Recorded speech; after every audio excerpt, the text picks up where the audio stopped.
All From right, the Mike. Oxmoor Auto Group Traffic Center, he's Mike Marshall with Beat the Traffic. Thank you very much. We're back with Field Hudnall and Clay Hudnall, the owners of Field Proven Calls. They make all kind of products for hunting, turkey calls, duck calls, and this morning they're showing us how to prepare a wild turkey and get rid of the game taste and how to season it and what we need to do. So let's get started. All right, let's just jump right into it. What you got right here is this is basically a full turkey breast that you take right out of the bird. But the first thing that you want to do that a lot of guys may not think about, but see all that silver skin right there? You want to take that off. And one of the best ways to do is just go ahead and cut the breast down to manageable size. And Candace, I'll have you come over here because you're going to take over step 2. Okay. But what you want to do is just when you get this, you want an extremely sharp knife, and you just want to run it underneath. Barely slip it under there. Yep, under that silver skin.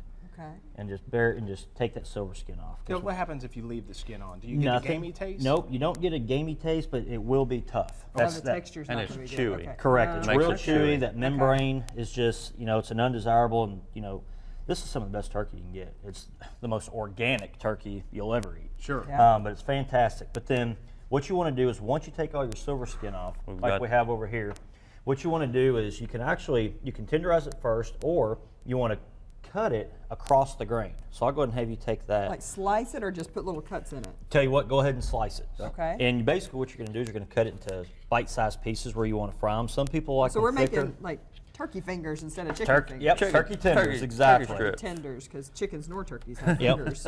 And then when you Right. cut it across the grain, so that way when you bite into it, it's actually going to come apart a lot easier. Okay. Now, take that tenderizer and just go to town on it. The thing on wild turkey is these birds are out in the wild, they're running, there you go. they build a lot of muscle. So this is right here was a 3.5-year-old bird, so it's going to be a little bit, fairly tough. But after you tenderize it, this is again something that a lot of guys don't do when they fry turkey. But you just flip both it over. sides. All Yep, right. yep, Watch both your sides. fingers. I know. All right, we got about a minute left. So All right, get it Sterling, what I'm going to tenderized. have you do is now it's time to go into the batter. Always double batter, which means dry, wet, dry. So you go into your dry first, then your wet, which we're just using buttermilk.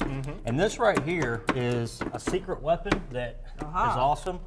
Goldfish. Very good. Oh, Crushed goldfish, nice. roll it, put it in buttermilk, roll it in your goldfish. It Hang on, I'll is get that. Yeah, help me out, phenomenal. Candace. All right. Clay, And go then ahead and you're you gonna see do it- those little cups right there? I've never used them. I got them for a Christmas present. They set in my cabinet, but we're doing a cooking show, so Now- why not look like the professionals? Let's Right? see. That's- Today's I the love day. it. Today's the day. All right. So we got some dipping sauces there, but the secret to frying that I was told from a 5-star chef is always season afterwards. If you season your flour first, then it goes in the grease, all you do is dirty your grease up. So once the turkey comes out, which I'll go ahead and take over your gloves here. off, Here, we're gonna because we're going to test reveal the some of this finished stuff. product. Okay. And So once you put your seasoning on after. you put your seasoning on after, because it draws all that grease out, and you can season accordingly on however you want. Different spices, which right up front, we like to use a lot of the Cabela spices. All If right, you go to Cabela's, they got seasoning, like crazy. In something fancy you got over dipping There you go. sauces, and that's If just you- crusted in goldfish. If you want to go meet the Hudnall brothers, you can meet them at a hunting show that's coming to the Convention Center in Louisville, March 21st through the 23rd. Is that correct? Correct. 21st through 23rd. And you can check out all their calls for geese, ducks, turkeys. And if you have any questions about cooking, they can help you with that too. Absolutely. All right, Guys, thanks. this is unbelievable. Turkey fingers, wow. I'm a believer. I've eaten wild turkey I do not like, and this is good. He's a Really pretty good cook. Between him and my wife, I stay out of the kitchen. That's, This is the best part after the professionals do hunt. it. And unfortunately, we have to drive and y'all are working, so you can't have cold beverages, which always goes with a turkey fry. All right. But absolutely. But we always, the thing is, this is easy to do. We always cook on a tailgate, out camping. I never cook this in a kitchen. It's always outside. It's real easy to do. Thank you for coming guys. on the We show. appreciate it. Thank We have a you. link to their calls on our website.